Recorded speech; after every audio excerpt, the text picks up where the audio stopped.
All right, Zach. Yeah. Do you ever have unmet expectations? Cool, man. From time to time, yeah. Yeah, and Tim would say that, unmet expectations is kind of the pebble that kind of can start the avalanche of some of these, anger or fear or, my rights type of things. But today I was at work and this meeting was going very long. Okay, yeah. And finally I hopped off of it because I was like, I'm not doing anything here. It's time I should have headed out, 20 minutes ago. And then also on Facebook, I saw this person with a picture of this huge but very nice looking banded water snake on their back porch. And I'm like, can anyone come, remove this? And I say, hey, if it's still there, I'll swing by. And I happen to look, it is on my way home. I'm like, perfect. You'd be stupid not to, yeah. Yeah, and it'd be stupid not to. And I thought, this was, when I said, I can do this after work, was this before this meeting went long. Yeah. And so then I show up because I'm thinking we're expecting to start around 5-ish. Okay. Yep. Yeah. And so I get there and let me take you to the back porch, and I'm like looking for the snake, and the guy's like, well, normally it's like right here, and like there's this deck there that getting a political call on while we're talking. I do not want to answer that call. That'd be fun banter. Just put on speaker. Team Lindsey Graham. No, I don't want to take that call. But I digress. And so, long story short, this snake is not around. The wife comes out and is like, yeah, we haven't seen him. Like, we saw him that picture on there is from a couple days ago. Man. He's normal. And so then, I want to be polite. I don't want to be... Yeah. But they're like talking like all this stuff like, well, he comes out here, I'm afraid of my dogs and afraid for my dogs and all this stuff. And like I get drawn into this like 20-minute conversation when the snake is not even here. So I finally was like, well, if you ever see him, like the best bet is if you see him, just don't go back out here and like, give me a call, and if I can come by, I'll swing around. So yeah. That's why you were late. Yeah. That contributed. So I got into, the truck, and that's why I was like, this is taking longer than what I had accounted for, and there's not even a snake here. Because if there was a snake there, I could have just grabbed it and gone. Yeah. Light work. A couple of things from that story.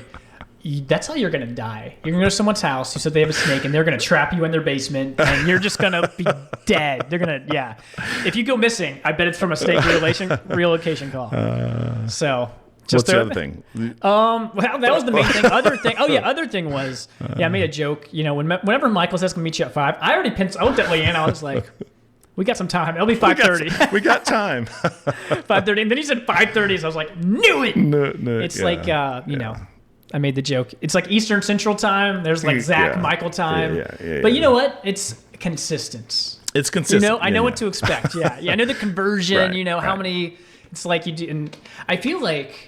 Maybe this would be more useful if I baked more, but it's like in elementary you learned like how many quarts are in a pint. It's like I know how many. How many quarts are in a pint?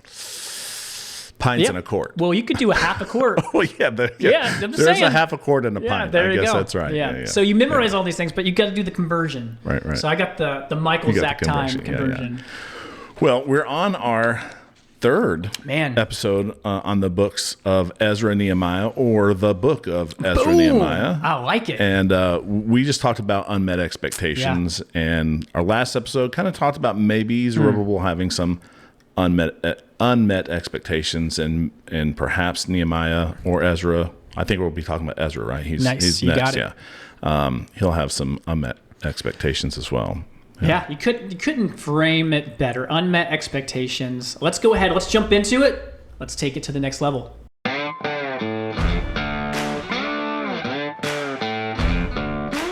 From the heart of the Low Country in South Carolina, it's the Take Two podcast, where we take theology to the next level.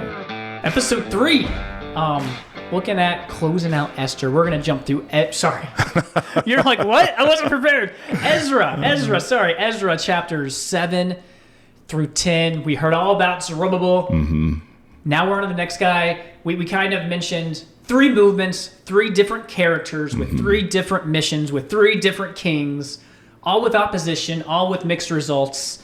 very repetitive to prove a point. And so I'm glancing at the first few verses, and they look like there's a lot of hard names. So, Michael, can you read verses 1 through 6 to kick us off? Of chapter 7. Chapter 7. Now, after these things, the reign of Artaxerxes, king of Persia, there went up Ezra, son of Seraiah, son of Azariah, son of Hilkiah, son of Shallum, son of Zadok. I wonder if that's Zadok the priest who dedicated the temple. You just nailed. I was going to make a note of that. Nailed it. Son of Ahitub, son of Amariah, son of Azariah, son of Merioth, son of Zerahiah, son of Uzzi. So probably, I think that's probably the word I heard. Oh, that's Uzzi. probably not Uzzah, the one who... Yeah, Uzzi related to fuzzy. Yeah. Never mind. Yeah. Son of Buki, son of Abishua, son of Phinehas, son of Eleazar, son of Aaron, the chief priest. This Ezra went up from Babylon, and he was a scribe skilled in the law of Moses, which the Lord God of Israel had given, and the king granted him all he requested, because the hand of the Lord God was upon him. How much? Nice, that's perfect. That is great. perfect. We'll start. Who was the king? Well, we moved on. We kind of started last time with Cyrus, moved into Darius. Now we're on Artaxerxes. This is, depending on what source you're looking at, this is 50 years later, maybe up to 80 years later, after Zerubbabel and Jeshua rebuilt the temple.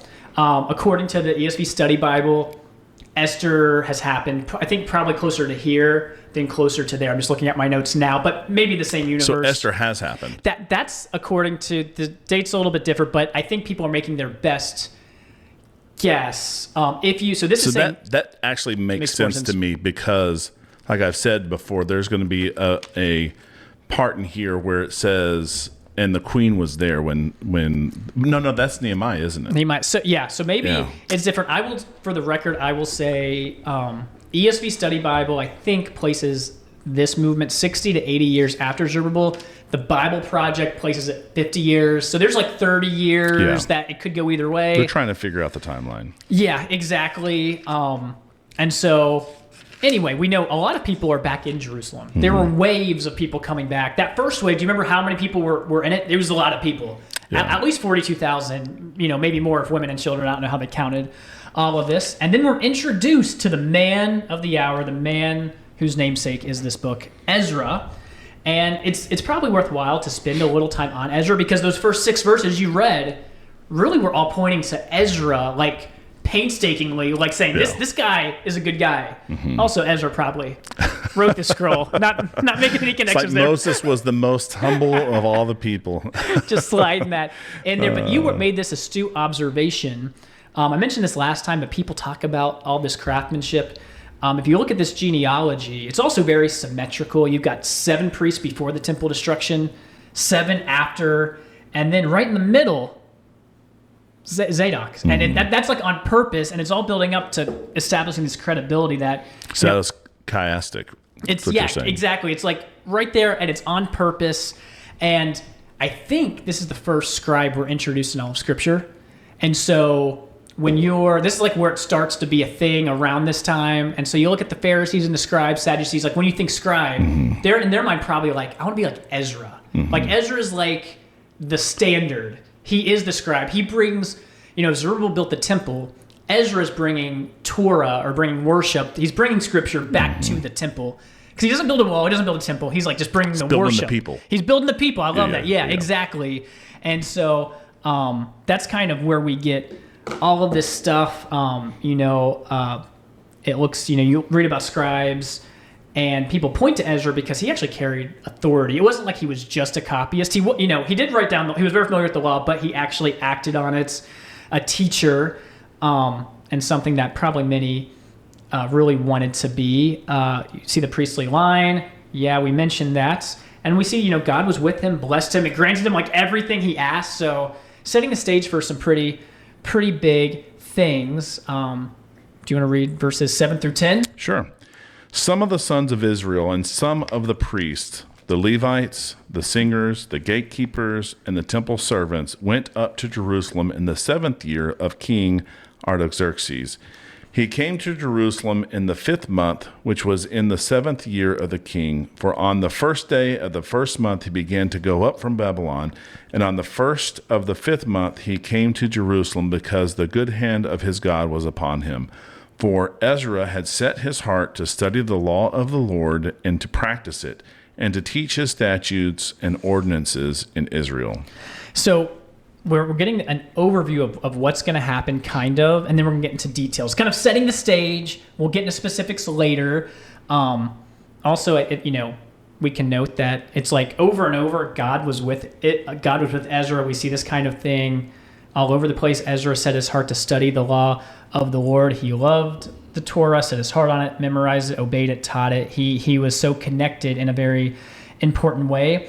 And then what we probably do want to know, how long would it take for Ezra to travel? It's probably about 4 months. This is one of the areas I really like the NLT. I think it's pretty accurate, but they never say like the actual Hebrew months. They're like, on November 4th, he did this. And you're like, oh, okay, it's probably this time of year. Exactly when it was. Yeah. And so this is probably like April to August. It's 4 months. It's not like we read this and it's like, oh, they're there. It's probably... So it's a long journey. It's not like you get there automatically. And then, once again... Does the NLT also tell you the month and date when Jesus was born? Ooh, I don't know. That would solve so much. Yeah, we would know. We should have looked at that during our Christmas episodes. We missed the NLT. That's great. I'm going to just do just jumping around at a few verses of things to keep in mind as they make this travel back. They give us a copy of the letter that King Artaxerxes gave to Ezra, and we learn in places like verse 13 that he makes a decree that any one of the people of Israel or their priests or Levites in his kingdom who want to go to Jerusalem, they're free to go. You can carry the silver, if you skip to 15, and the gold that the king and his counselors has offered. Bring all these resources for free will offering, skipping down to verse 22, up to 100 talents of silver, 100 cores of wheat, 100 baths of wine, 100 baths of oil, and salt without prescribing how much. Whatever is decreed by the God of heaven, let it be done in full for the house of the God of heaven, lest his wrath be against the realm of the king and his sons. Verse 26, whoever won't obey the law of your God and the law of the king, let judgment be strictly executed on him, whether for death or for banishment or for confiscation of his goods or for imprisonment. I just kind of glanced at a few of these things, but king wants people to go. Says, here's a bunch of resources. And again, don't stand in their way or bad things are going to happen. But it's just interesting. It's a different Persian king just saying the same kind of thing. And so you see, again, kind of these expectations set. You can kind of go, man, this is going to be it. We're going in. Zerubbabel built the temple, and now we're coming back. We got all this stuff. We're going in like gangbusters. Expectations are high. Even this is totally different, but even like today, if President Trump was like, hey, here's half of the U.S. Treasury. Jews, we're, with Israel, it's like, that'd be such a big deal, And it's like, the world would like go crazy. So you can, like you're saying, it's like, man, if they're giving this much stuff, as much salt as you want, I don't know. That's great. So we'll camp out or start back up in verse 27 through 28, if you want to read that, Michael. Yeah. Blessed be the Lord, the God of our fathers, who has put such a thing as this in the king's heart, to adorn the house of the Lord which is in Jerusalem, and has extended loving kindness to me before the king and his counselors, and before the king's mighty princes. Thus I was strengthened according to the hand of the Lord my God upon me, and I gathered leading men from Israel to go up with me. So we see a shift here. Third person, all in Ezra. Now it's first person. Ezra's talking about himself in the first person, praising God, knows God is with him, gathered men to go. And you can see things look pretty good. We got the king on board. Ezra seems like a great guy. Then we get to chapter 8, verses 1 through 14. Will not make you listen to that because, again, it's name after name after name. One thing that is of note is with Zerubbabel, 42,000 people went. You read this list, it says, I don't know if it numbers it, but if you do the math, it's like 6,000, 7,000. So it's still a lot of people. Right. But it's, the first wave was like the big wave. I don't know if that means people are jaded. I don't know what the deal is, or maybe there's just less people to go, that kind of thing. And then we get to like this weird section in verses 15 through 20. At the end of verse 15, they're on their way, and Ezra says, we didn't have any Levites with us. We forgot the Levites. In verse 17, he's like, we need Levites. We need to send ministers for the house of God. We can't come back and bring Torah to the temple if Levites aren't with us. Yeah, that's confusing because he's a would he consider himself a Levite? Because that may have not. Was there just one? Weren't there 3 different sects of Aaron's descendants? So is he looking for a specific sect? I don't know. Yeah, I'm trying. I don't think I'll have to look back in my more extensive notes, but I don't have anything in our podcast notes where he's like looking around and he's like, let's go find people. And he rounds up people.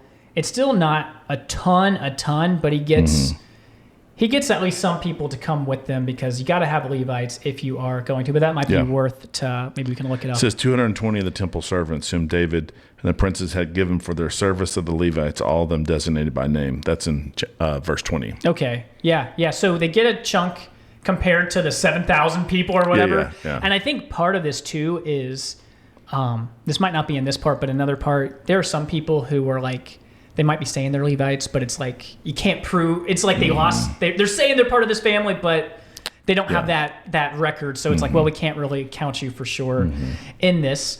We probably want to pause in this paragraph, Michael, if you want to read verses 21 through 23. Then I proclaimed a fast there at the river Ahava, that we might humble ourselves before our God to seek from him a safe journey for us, our little ones, and all our possessions.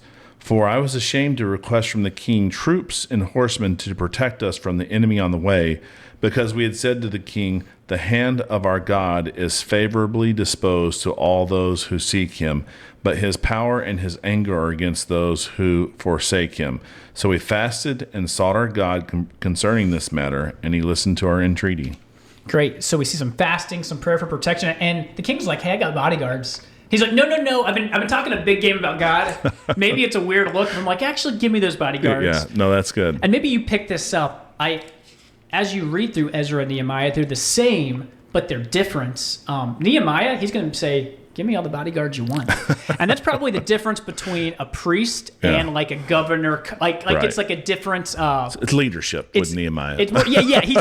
He's coming, but they've got kind of different things in their mind and do different things, but they're both, good leaders. I wouldn't say one's wrong. Right. That's the point. There's different. And as you look through these different things, there's different judgments, different things. And it's not, like you're saying, not right or wrong. It's just a judgment call. Yeah, because I could see, me saying, give us the bodyguards because that's You're prudent. Going 4 months right. over, a bunch of land. Yeah. But I could see, with all this gold and all this wheat, man. Right. But maybe some missionary who's like, no, we don't need bodyguards. We're going straight to, you name the city, and God's going to have his hand on us, and then God protects them. And I think both of those are fine models. Absolutely. And something that we'll probably talk about again and again.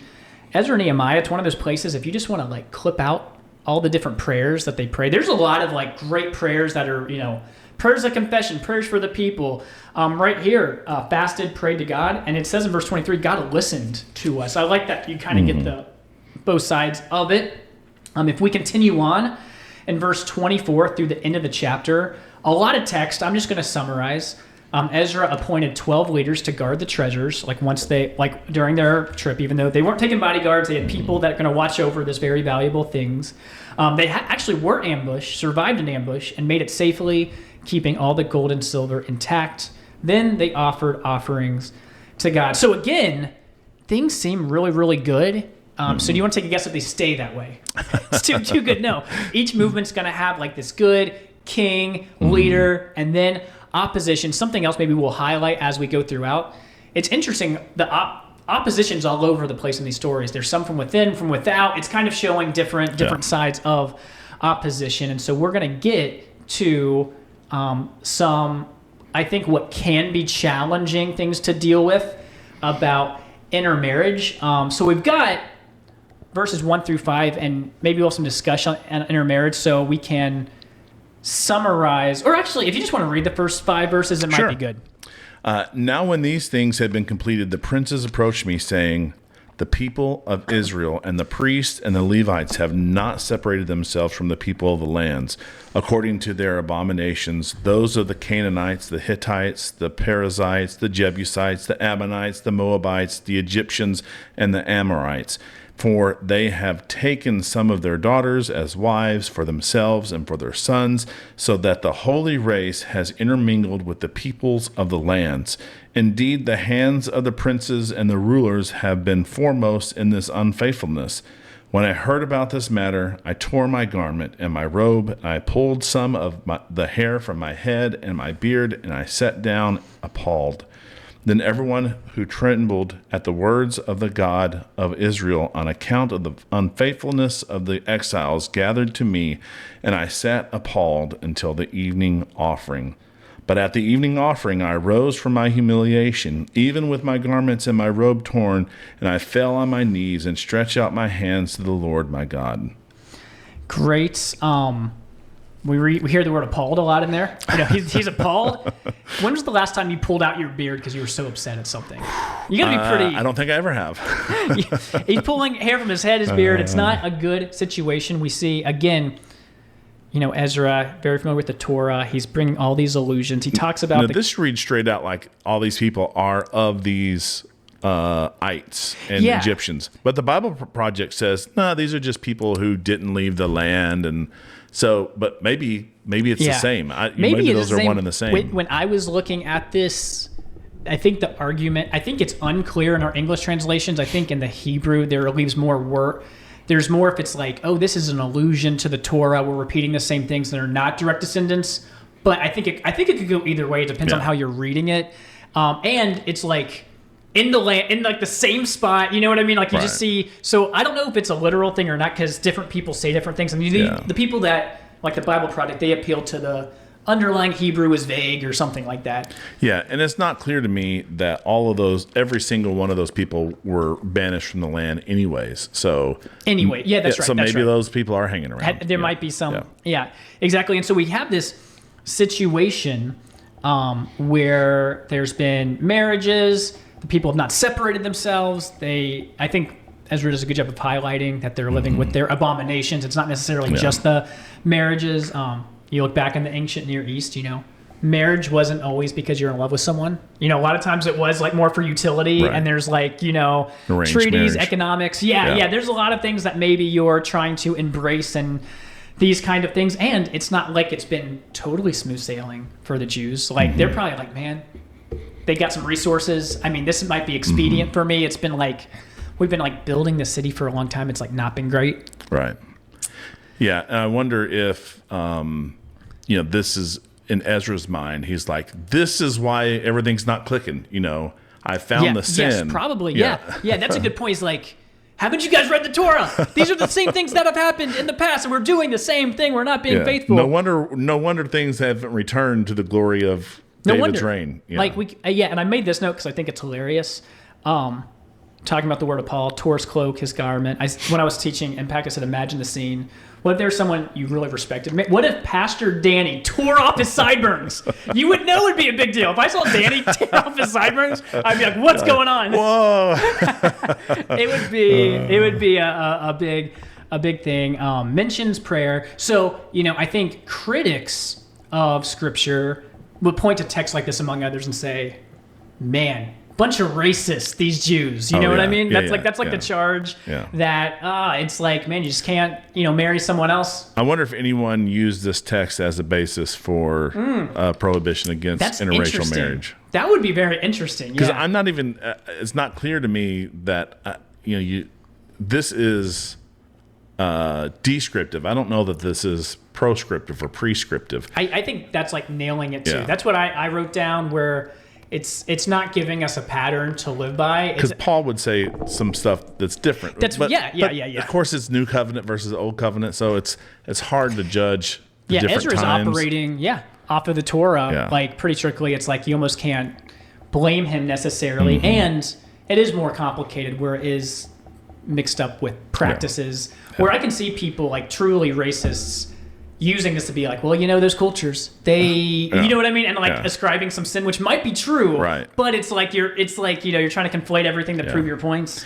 Yeah, and then the Bible Project also mentioned, hopefully I'm not stealing any of your thunder, great. but Malachi is prophesying during this time. That's what I was going to say. I was going to open it by talking about the Italian prophet Malachi. But yeah, so people, again, Malachi, no one knows when to date it. It's like 400, but it might be a little bit older than that, and it kind of does fit with divorce. Like if the exiles had come back, maybe they weren't giving like they should have. Maybe they weren't. They were divorced, and you see all of these, whatever they call it, the back and forth of Malachi, where God's calling them out.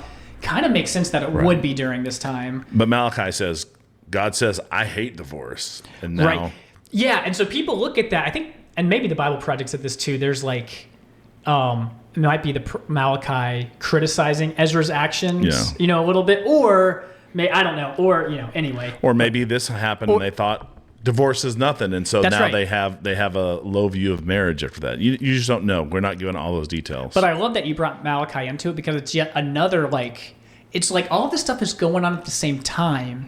And me growing up, I was not putting Malachi with Ezra. Right. It's like good to think about these people together. Because Ezra's like here in the Old Testament, and Malachi's way over here almost until we get to the New Testament. It's so far away. How could those be the same? Yeah, it's great. That was, again, I love studying this one scroll, because it's like everything like kind of comes together and you see it.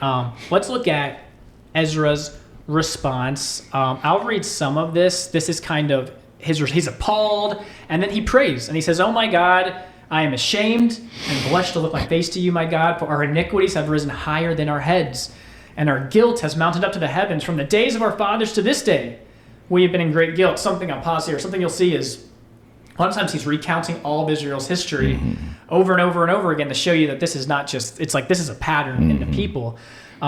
Verse 7 continues, and for our iniquities, we, our kings and our priests, have been given to the hand of the kings of the lands, to the sword, to captivity, to plundering, and to utter shame, as it is today.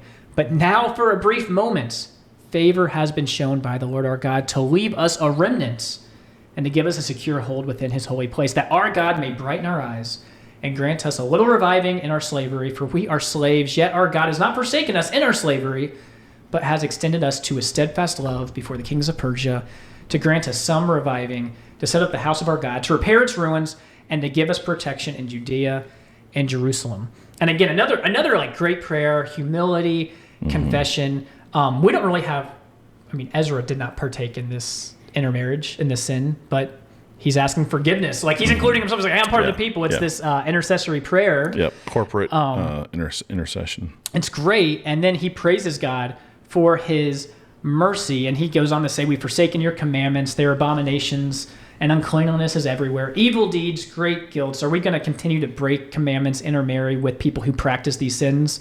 Don't be angry with us. You're just, but give us your mercy, confessing guilt, owning up to, we didn't do what you said, but please give us a break here with your mercy, God. And that leads us into Ezra chapter 10, where the people kind of come around and confess their sin. It's like we hit this hard point, and then it's kind of we're kind of coming into this. I'm going to summarize some of this.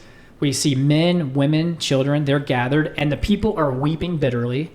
There's this guy, Shechaniah, in Impact. We were really hoping that Christopher and Emily would name their kid Shechaniah based on this. We're like, there's a lot of Bible names. People don't name their kids Shechaniah. They did not end up going with that. Obviously, they went with Christopher or something like that, some family name.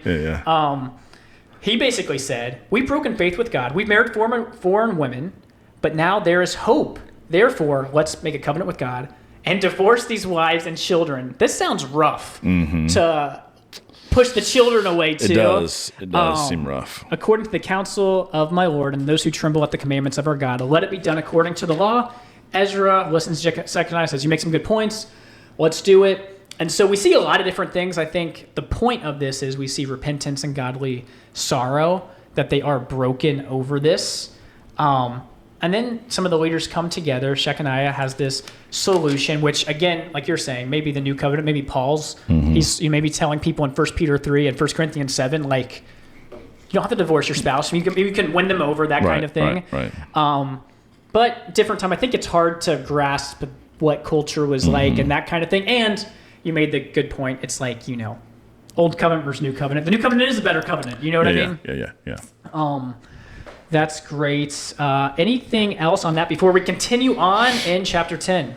No, I think that's good. So we're going to talk about even a mixed result out of this, right? Yep. Yeah. We're going to get there. If you want to read verses 6 through 8. Sure. Then Ezra rose before the house of God and went into the chamber of Jehohanan, the son of Elishib. Although he went there, he did not eat bread nor drink water, for he was mourning over the unfaithfulness of the exiles. They made a proclamation throughout Judah and Jerusalem to all the exiles that they should assemble at Jerusalem, and that whoever would not come within 3 days, according to the counsel of the leaders and the elders, all his possessions should be forfeited, and he himself excluded from the assembly of the exiles. So we're about to implement some of the what they just said they're going to do. What they just said they're going to do. We're going to start doing this. He's like, everyone's got to come here, or you're going to be banned. Like, this is that important. There was heavy rain. Verse 10 says that Ezra stood up and told them, "You've broken faith. You've married foreign women. You've increased the guilt of Israel. Now you have to confess to the Lord, the God of your fathers. Separate yourselves from the land and from the foreign wives." You keep jumping down, and we see kind of the timing of it on the first day of the 10th month. By the first day of the first month, they've kind of figured all of this out. And we get to the end of the chapter. In verse 19, we see they pledged themselves to put away their wives, and their guilt offering was a lamb of the flock for their guilt. It names names, a lot of names, and talks about, at the end, all of these had married foreign women, and some of the women had even born children that they ended up putting away. So it's interesting that we got, everyone named here. That's pretty incredible to man, I'd do anything to have my name in the Bible. Well, not here. Yeah, be careful. Here's you're unfaithful, or like Demas, who has done me great harm, or something like that. And so we see the leaders come together. They're like, this is what we're going to do. They implement it, and then it basically says they put away these women, even these women and children, and then it ends, and it's just a weird way to end the book. It doesn't wrap it up with a bow. It's kind of that seems weird. Yeah, and the Bible guys say that, the Bible Project guys say some of them end up not following through. Is that? But I was looking through and there's here. some people, I don't know if they're mentioned by name too, but I think it says I would need to read it again, but I think you're exactly right where some of these people didn't show up or whatever it is. Yeah, it's it's a rainy season. They can't show up. Let our leaders, go.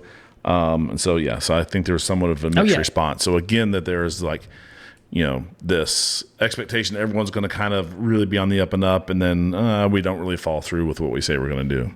That's exactly right. And it didn't just ends. It just if you're telling a story, you just don't leave it like that. You have a moral of the story or a lesson, or this was bad, but this, and that's kind of what we're going to see with Nehemiah as well. And again, this is a literary device that's proving a point that it's amazing, not to pick up on this if you aren't familiar with the overall structure, because when you see it, you're like, oh, it's in your face. It's on purpose. It does smack you in the face. But it's you just don't pay attention to this kind of stuff. I don't know that I've ever seen anyone teach or preach and have that as the point, because it's always, rah, rah, rah. Rah, rah, rah. Because it's I don't want my church plant, I don't want whatever to end up like that. That's not what I want. It's you're missing the point. You're getting the storyline right. These are good men. We want Jesus and the apostles and the prophets as the foundation of our church, not Nehemiah. Not Nehemiah. That's right. Exactly. I love it. So that is episode number 3. I need to condense. I'm working on condensing my notes for maybe 2 more, splitting up Nehemiah into 2 sections. And we'll continue on. Yeah. So this will be good. So read Ezra, Nehemiah if you haven't. It's great. It's fascinating. And I just love all the exilic prophets too. Yeah. Hey, actually, just read the Old Testament. Actually, just read the whole Bible. Just knock that out before next podcast. It won't be good.